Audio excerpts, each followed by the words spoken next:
Tere, mina olen Ingrid Maadvere ja tutvustan teile iPadi rakendust mille abil saab väga lihtsalt teha animatsioone ja see sobib ka väiksematele lastele, sest ta on lihtsalt niivõrd lihtne ja loogiline.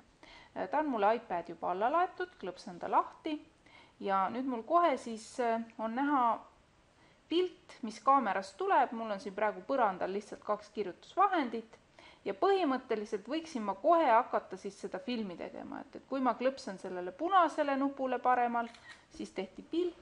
Nüüd kui ma siis liigutan seda natukene, siis näete, kuidas siin on ka onion skin, et ma saan kohe seda asja vaadata, kas on ta täpselt, et kuidas siis mul üks pastakas praegu lihkus, teine ei nihkunud.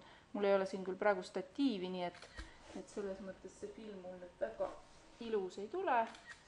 Nii, nihutan, liigutan. Nii.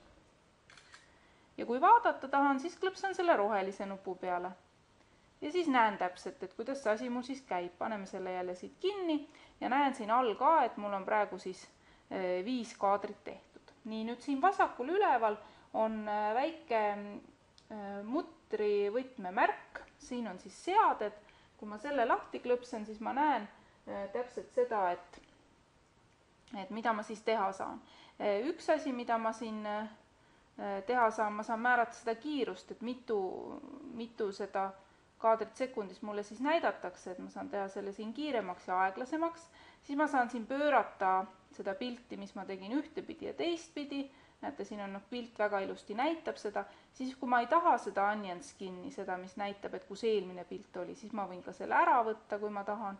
Ja siis on tegelikult siin ka timelapse'i võimalus ja timelapse on siis midagi sellist, mis teeb pilte mingi teatud intervalli järgi, nii et et ma saan siit seda jälle määrata ja seda kasutatakse siis, kui mul on mingisugune, näiteks keegi ehitab mingisugust maja ja ma tahan siis näidata, kuidas see ehitus käis või siis mingid autod sõidavad tänaval või ma näitan korra, kuidas see on, ma valin selle timelapse'i, siis klõpsan OK ja nüüd tegelikult hakkab see, kui ma nüüd klõpsan siin punase peal, siis hakkab aeg käima, teeb pildi, siis mul on jälle aega nihutada, aga mina seal ei klõpsa, vaid ta teeb seda ise. Kui see on mul mugavam, siis miks mitte, ma võin siis ka kasutada seda varianti, et sellisel juhul ma saan võib-olla ka siis fikseerida iPadi paremini.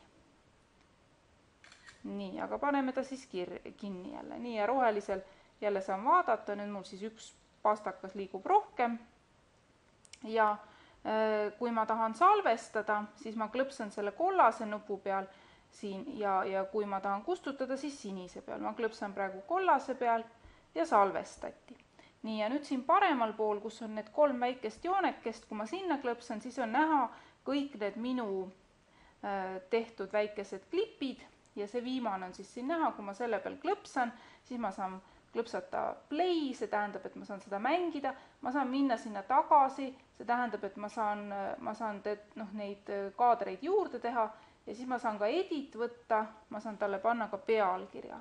Et näiteks kui minu multikas koosneb siin mitmest osast, siis ma saan selle panna ja siis on väga oluline, et ma saan teda panna siis ka salvestada oma piltide alla Save to Camera Roll, kus ma saan teda siis näiteks mõne teise rakendusega lahti või ma saan ta tõmmata ka oma arvutisse ja näiteks siis hiljem hoopis mingi Movie Makeriga asja kokku panna. Nii, või ja siin on võimalik siis ka teda meili peale saata ja siis kustutada. Nii, aga klõpsan back, nii et rohkem siin nuppe ei ole, et selline ääretult lihtne ja tore rakendus.